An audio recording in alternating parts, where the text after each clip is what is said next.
मराठवाड्याच्या मातीत घडलेल्या एका तरुणाने जर ठरवलं तर तो दिल्लीच्या तख्ताला हादरा देऊ शकतो, हे सिद्ध केलंय अभिजित दिपके याने. जो स्वतःला झुरळ म्हणत आहे, कारण सरन्यायाधीश सूर्यकांत यांनी झुरळाची उपमा दिलेली युवकांना. पंतप्रधान नरेंद्र मोदी परदेश दौऱ्यावर आहेत. त्यांचा चकचकीत चमचमीत दौरा सध्या गाजतोय. अशा परिस्थितीमध्ये त्यांच्या पक्षाला झुरळाची भीती वाटायला लागलेली आहे. कारण की गेल्या अनेक वर्षांच्या कष्टातून जे काय साध्य करता आलं, जसं इंस्टाग्रामवर जे 87 लाख फॉलोअर्स मिळवता आले, त्या तुलनेमध्ये 5 दिवसांमध्ये अभिजित तिपकेने 1,13,00,000 या क्षणापर्यंत फॉलोअर्स मिळवलेले आहेत. आणि आता त्याने एक एक मागण्या सुरू केलेल्या आहेत. पहिली मागणी त्यांनी केलेली आहे की नीट परीक्षेमध्ये ज्यांनी अक्षम्य असा गुन्हा केलेला आहे त्या केंद्रीय शिक्षण मंत्र्याने राजीनामा द्यावा. आता विद्यमान सत्ताधारी म्हणून भारतीय जनता पार्टीची मोठी पंचायत झालेली आहे. आता अनेक योगायोग आहेत. म्हणजे मराठवाड्याच्या मातीतला हा मुलगा तो सध्या बोस्टनला शिकतोय, आणि मग याने जे काही वक्तव्य केलं ते नुसतं वक्तव्य, त्यांनी त्या शब्दातून व्यक्त केल्या आपल्या भावना, आणि कॉक्रोच जनता पार्टी अशी त्यांनी स्थापन केली, CJP. आता ही CJP भारी ठरते आहे बीजेपी.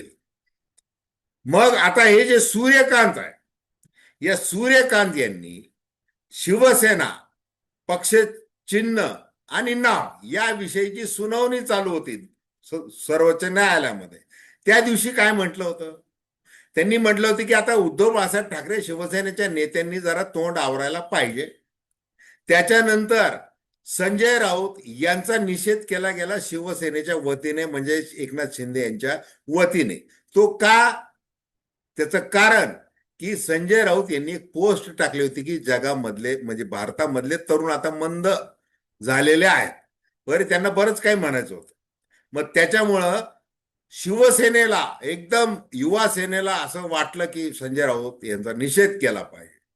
मग त्याच्यानंतर झुरळ आहेत युवक असं सूर्यकांत बोलले. मग संजय राऊत यांनी पुन्हा दुसऱ्या दिवशी आईला हे आता सूर्यकांत यांनीच झुरळ म्हटलेल्या युवकांना आता त्यांच्या घरी जाऊन आंदोलन करा असा टोमणा मारलेला आहे. त्यानंतर अरविंद केजरीवाल, ममता बॅनर्जी आणि MK स्टॅलिन या 3 मुख्यमंत्र्यांचा पराभव SIR केल्यामुळं, म्हणजे मतांमध्ये कटोती केल्यामुळं झालेला आहे. यासह अनेक आरोप भारतीय जनता पार्टीवर थेटपणे दिपके यांनी केलेले आहेत. एकूणच हा जो विषय आहे, हा विषय अजून खूप मोठा होणार आहे, आणि तो कसा मोठा होऊ शकतो याबद्दल आपण थेट विश्लेषण करतो. नमस्कार, जय महाराष्ट्र. मी डॉक्टर अनिल फळे. माझी आपल्याला विनंती की चॅनल सबस्क्राईब करावं, सबस्क्राईबचं बटन दाबावं आणि आपली प्रतिक्रिया बिनधास्तपणे नोंदवावी. हे बघा, मराठवाड्यामध्ये 1974 म्हणजे 72-74 या 2 वर्षामध्ये मोठं विद्यार्थी आंदोलन झालं होतं. काय मागण्या होत्या? मागण्या ह्याच होत्या. सामाजिक आर्थिक संघर्ष होता, बेरोजगारी माजलेली होती, मराठवाड्यातला मागासलेपणा, नामांतराचा प्रश्न, त्याच्यानंतर तो तयार झाला विद्यापीठ नामांतराचा, या सगळ्या गोष्टी. त्यावेळेला वसंतराव नाईक हे महाराष्ट्राचे मुख्यमंत्री होते, त्यांना या आंदोलनाची दखल घ्यावी लागली. म्हणजे आंदोलक जो ज्या वेळेला युवक पेटतो त्यावेळेला तो काय करू शकतो, क्रांती घडवून आणू शकतो.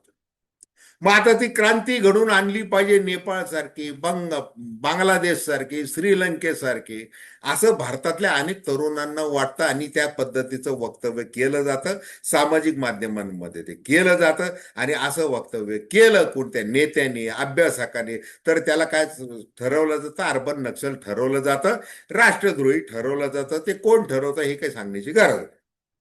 मग हा जो भारतीय जनता पार्टी आहे तो सत्तेमध्ये असल्यामुळं आम्ही त्यांना प्रश्न विचारतोय. सत्तेमध्ये जर दुसरं कोणी असतं तर त्यांना विचारलं असतं, असं अभिजित दिपके यांनी जबाबदारीने सांगितलेलं आहे.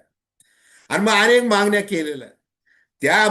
त्या मागण्या जर केल्या असतील, ते जे युवकाचं एक अस्वस्थ जे मन आहे, म्हणजे ज्याला आपण मिलेनियल पिढी म्हणतो, ज्यांनी नरेंद्र मोदी यांना विकास पुरुष म्हणून डोक्यावर घेतलं होतं, त्याच्यानंतर जेन जी आता प्रचंड नाराज आहे.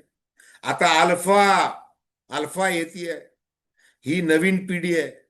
या सगळ्या युवकांचं मन अतिशय व्यथित आहे, कारण की त्या एक मानसिक नैराश्याच्या गर्तेमध्ये ही पिढी गेलेली आहे. आणि त्याचं प्रमाण थोडं थिडकं नाही, ते 50 ते 70% आसपास आहे. कारण अनेक आहेत. केवळ सरकार किंवा भारतीय जनता पार्टी जबाबदार आहे असं म्हणता येणार नाही. कारण अनेक आहेत. आणि मग त्या तरुणांशी, त्या युवकांशी, त्या पिढीशी कसं बोलायचं, कसं वागायचं, हे सोडून आम्ही राजकारणामध्ये कसे धुरंधर आहोत, आम्ही कूटनीतिकार कसे आहोत, आम्ही कृष्णनीती कशी खेळतो, आम्ही राजकारण करतो, आम्ही संन्याशांची वस्त्र काही परिधान केलेले नाही, परंतु आम्ही हिंदुत्व विचारधारा, हिंदू राष्ट्र आम्हाला निर्माण करायचं वगैरे, कोणाला माफ केलं जाणार नाही, जिहाद वगैरे, हे ते जे हिंदू मुस्लिम वगैरे ते जे सगळं करत असताना आपण कोणत्या गोष्टी समोर ठेवल्या पाहिजे. मग ज्या वेळेला अभिजित दिपके असं विचारतोय की तुम्ही ज्या वेळेला लोकसभेमध्ये महाराष्ट्रामध्ये फक्त 9 जागा जिंकता, त्याच्यानंतर 4-5 महिन्यांमध्ये विधानसभेची निवडणूक होती आणि तुमचे 132 आमदार निवडून येतातच कसे, हा प्रश्न त्याने विचारला. कारण की हा सगळा घोळ, जसं सुरुवातीला सांगितलं, 3 मुख्यमंत्री SIRच्या मुळे जे मतदान कमी झालं, अनेक लाखो मतदारांची त्यांना वंचित राहावं लागलं मतदानापासून, त्यामुळे या मुख्यमंत्र्यांचा पराभव झाला. असे प्रश्न.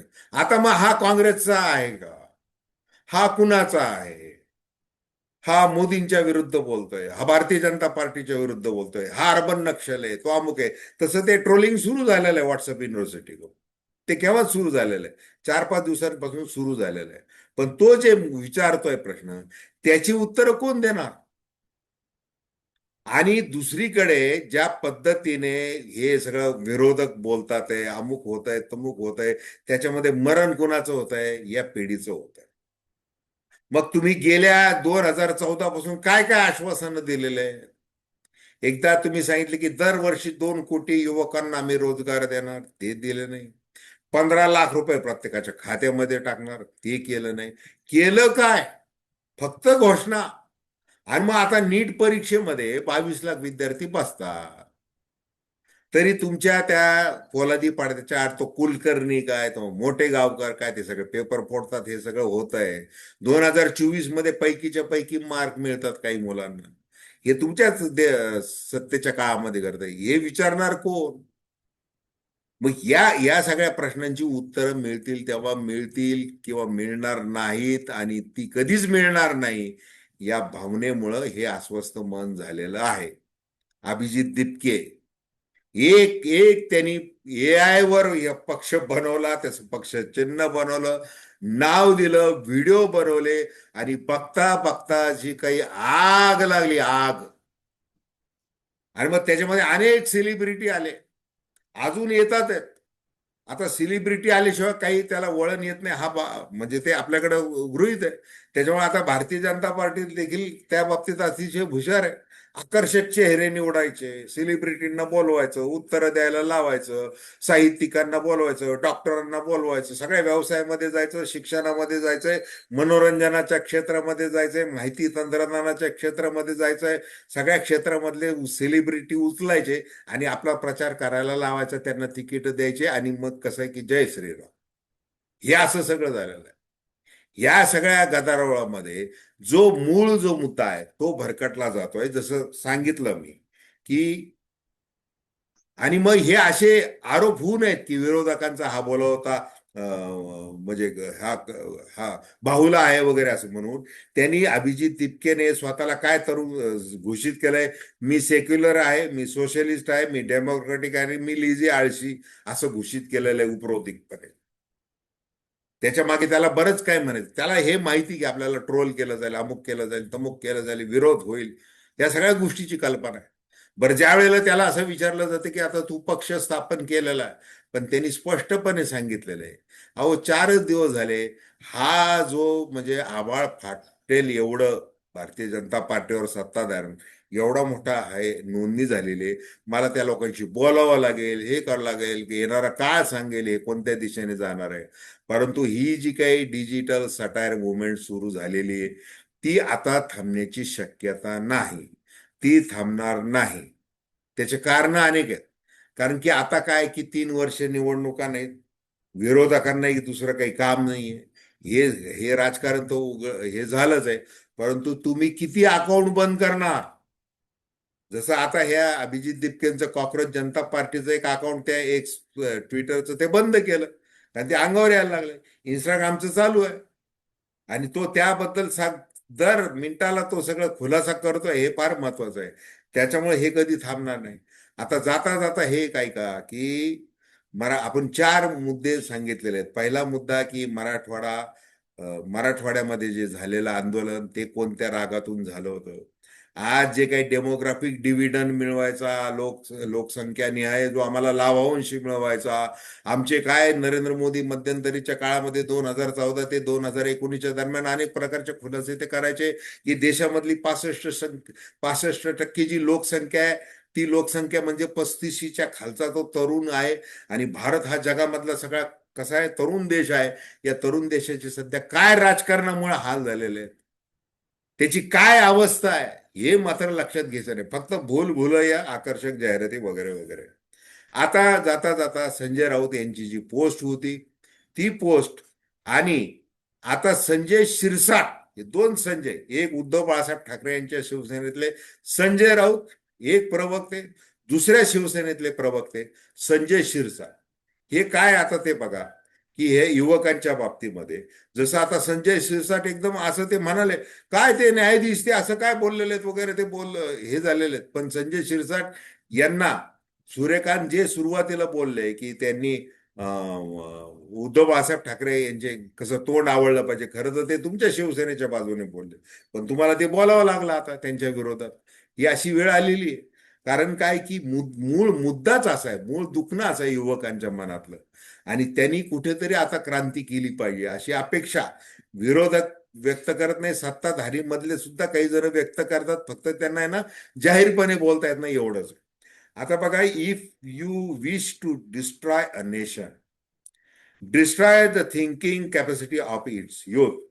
Into bracket, currently Indian youth have become similarly misguided and intellectually dull.